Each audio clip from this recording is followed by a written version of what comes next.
Hello, আসসালামু আলাইকুম। রিয়াদুস সালেহীন। কিছু কথা বলতেই ভিডিওটি আমার করা। আসলে শখ করে কেউ পাগল হয় না, পরিবেশ পরিস্থিতি মানুষকে পাগল করে তোলে। গতকাল রাতে ঘটে যাওয়া ঢাকা বিশ্ববিদ্যালয়ের ফজলুল হক কলেজের যে তোফাজ্জলের সাথে ঘটনা, এটা চাইলে আপনার সাথে, আমার সাথে, কিংবা আপনার পরিবারের কারোর সাথে ঘটতে পারত। আসলে ব্যাপারগুলো আমরা তখনই অনেক বেশি চিন্তিত হয়ে যাই যখন নিজেদের সাথে বিষয়গুলো ঘটে যায়। কিন্তু অন্যের সাথে ঘটে যাওয়া ব্যাপারগুলো নিয়ে আমরা কিছুদিন অনলাইনে মাতামাতি করি, অনলাইনে এগুলো নিয়ে নানা ধরনের কন্ট্রোভার্সি হয়।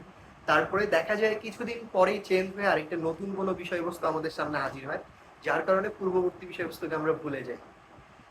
আপনারা লক্ষ্য করলে দেখবেন যে পূর্বতেও এরকম আবরার পাহাড় থেকে শুরু করে অনেক ধরনের নৃশংস হত্যাকাণ্ড ঘটেছে, যেগুলোর সুষ্ঠু বিচার হয়নি কিংবা সেই পরিবারগুলো পায়নি।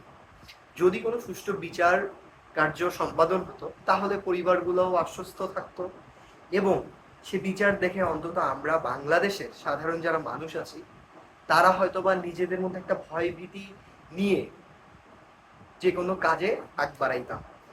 আসলে আমাদের বিচার ব্যবস্থা, শাসন ব্যবস্থা এরকম নয়। আমরা চাইলেও সেগুলো পরিবর্তন করছি না বা সেগুলো নিয়ে কথা বলছি না।